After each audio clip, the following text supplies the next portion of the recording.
மயிலாடுதுறை மாவட்ட உதவி இயக்குனர் ஊராட்சிகள் மற்றும் தணிக்கை அலுவலகத்தில் கண்காணிப்பாளராக பணிபுரிந்து வந்த வட்டார வளர்ச்சி அலுவலர் சாலை விபத்தில் பரிதாபமாக உயிரிழந்தார்.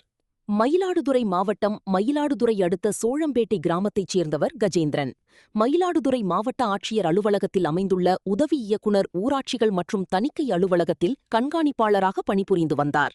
வட்டார வளர்ச்சி அலுவலர் நிலையிலான கஜேந்திரன் உறவினர் வீட்டு நிகழ்ச்சி ஒன்றுக்காக திருவெண்காடு அருகே மங்கைமடம் கிராமத்திற்கு தனது இருசக்கர வாகனத்தில் 14 வயது மகன் நாராயணன் என்பவருடன் சென்று கொண்டிருந்தார். சாவடி என்ற இடத்திற்கு அருகே 4 வழிச்சாலை பகுதியில் திரும்பும் பொழுது நாகப்பட்டினத்தில் இருந்து சிதம்பரம் நோக்கிச் சென்ற அரசு பேருந்து இருசக்கர வாகனத்தின் மீது பக்கவாட்டில் மோதியதில் படுகாயமடைந்த கஜேந்திரன் சம்பவ இடத்திலேயே பரிதாபமாக உயிரிழந்தார். அவரது மகனுக்கு கால் முறிந்து படுகாயம் ஏற்பட்டது. படுகாயமடைந்த நாராயணன் மேல் சிகிச்சைக்காக தஞ்சாவூர் தனியார் மருத்துவமனைக்கு அனுப்பி வைக்கப்பட்டுள்ளார். உடலை கைப்பற்றிய செம்பனார் கோயில் காவல்துறையினர் விபத்து குறித்து வழக்கு பதிவு செய்து விசாரணை மேற்கொண்டு வருகின்றனர். உடற்கூறு ஆய்விற்காக கஜேந்திரன் உடல் மயிலாடுதுறை அரசு மருத்துவமனைக்கு கொண்டுவரப்பட்டது. இச்சம்பவம் மயிலாடுதுறையில் பெரும் சோகத்தை ஏற்படுத்தியுள்ளது.